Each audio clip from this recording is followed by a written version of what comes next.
Me llamo Adrián Pereda Vidal y soy artista, profesor y curador. Pues actualmente la práctica que hago principalmente ronda en el área del arte sonoro y el arte visual. Trabajo con sonidos y trabajo con prácticas visuales. Actualmente en mi práctica artística me interesa mucho trabajar en los entornos urbanos, identificar cosas que están sucediendo, digamos, con el paisaje urbano. Pero también me llama mucho la atención como encontrar formas de relacionar al paisaje urbano con los paisajes psíquicos, ¿no? Lo que pasa en mi cabeza. Y, y me interesa también encontrar cómo mucho del entorno urbano ha sido construido a partir de ideas. Algunas ciudades han sido trazadas porque una persona diseñó que fuera diseñada de esa manera, pero luego al mismo tiempo las construcciones que se van haciendo, cómo altera el paisaje, y luego eso a su vez cómo es que genera ciertos efectos en la manera en la que cada quien vive y genera paisajes en su propia cabeza, ¿no? Estudié la licenciatura en diseño gráfico. También fue un proceso que me permitió conocer otras herramientas de tecnología digital, de diferentes procesos que luego también llevaba a explorar dentro del el campo de las artes. Posteriormente estudié una maestría en artes en la que con énfasis en artes visuales. Sin embargo, mi producción decidí enfocarla, mi proyecto en arte táctil, ¿no? Y la manera en la que a través del tacto también producimos sentido. Y en cuanto a estudios, al final también estudié un doctorado en arquitectura, urbanismo y diseño. Aunque yo estaba en el área de diseño, pues el estar en este programa donde hay este énfasis en arquitectura y en urbanismo, también me permitió como comprender que había ciertos procesos que ya eran de mi interés, ¿no? En el entorno urbano, en los espacios construidos, y cómo eso también ha ayudado inclusive hasta encontrar palabras y maneras más precisas de entender lo que está pasando en las ciudades, ¿no? Y bueno, eso ha sido lo que en términos de formación he pasado, ¿no? Mexicali es una ciudad fronteriza, la, y el vivir en esta ciudad y tener este constante flujo entre Mexicali y Calexico, entre México, Estados Unidos, y tener luego esta proximidad con esta ciudad que están, eh, donde está el cerco fronterizo, pues puedes ver de cualquiera de los dos lados, se ve como la ciudad continúa, ¿no? Entonces, eh, esa relación con la frontera también marca, inclusive es un punto de entrada importante al país. Por las mañanas, en la madrugada, entra el tren de Estados Unidos o a, a Mexicali, o de Mexicali sale a Estados Unidos, ¿no? Se abre, como una área especial para que pase el tren.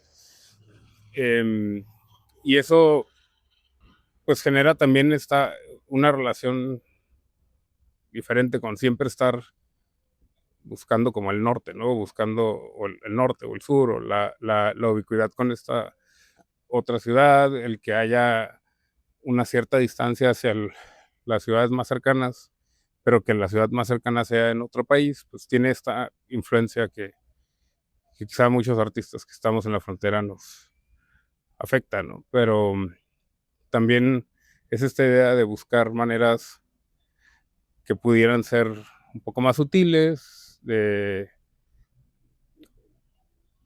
cómo es que la frontera está presente, y no solo como en un sentido literal del ser confronterizo, sino inclusive pues todo lo que implica culturalmente, ¿no? Este choque, ¿no?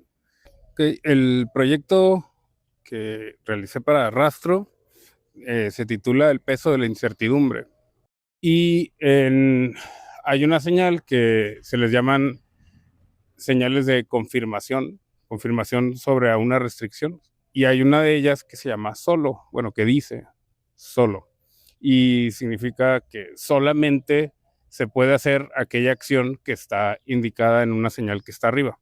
Y en Mexicali me ha tocado ver un par de veces señales de esas que dicen solo, pero que por algún vehículo o alguna situación, la señal que restrictiva, la cual se supone que tenían que confirmar, estaba caída.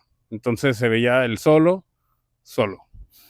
Y pues se me hizo interesante porque también hablando justo de estar pasando por ciertos procesos de encontrar sentido en ciertas cosas que estaba viviendo, me pareció interesante este fenómeno de cómo utilizar dentro de estas reglas de que fuera el lenguaje material y gráfico del señalamiento vial, algo que de alguna manera también podía como referir abstracta o tangencialmente a esto que había estado viviendo.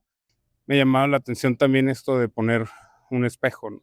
Un material reflejante que permitiera que quien la volteara a ver pues viera su propio reflejo, ¿no? En el contexto de este punto de mucho movimiento en la ciudad, con un tinte dorado que a su vez tiene una textura que genera un efecto similar al aberraciones de las cámaras digitales, ¿no? Como en especial las cámaras de celular, que generan como una suerte de proceso que pudiéramos, no necesariamente un pixeleo, sino un proceso como de borramiento, una suerte de mancha pequeña. Entonces te volteas a ver, pero el material tiene estas imperfecciones que genera unos efectos interesantes en el reflejo. Y en este caso la señal de confirmación de solo, en lugar de estar confirmando una restricción, lo que confirma es pues que te voltees a ver al estar ubicado ahí en ese punto particular de la ciudad. Al titular y aceptar, abrazar la incertidumbre, es precisamente esa como irresolución.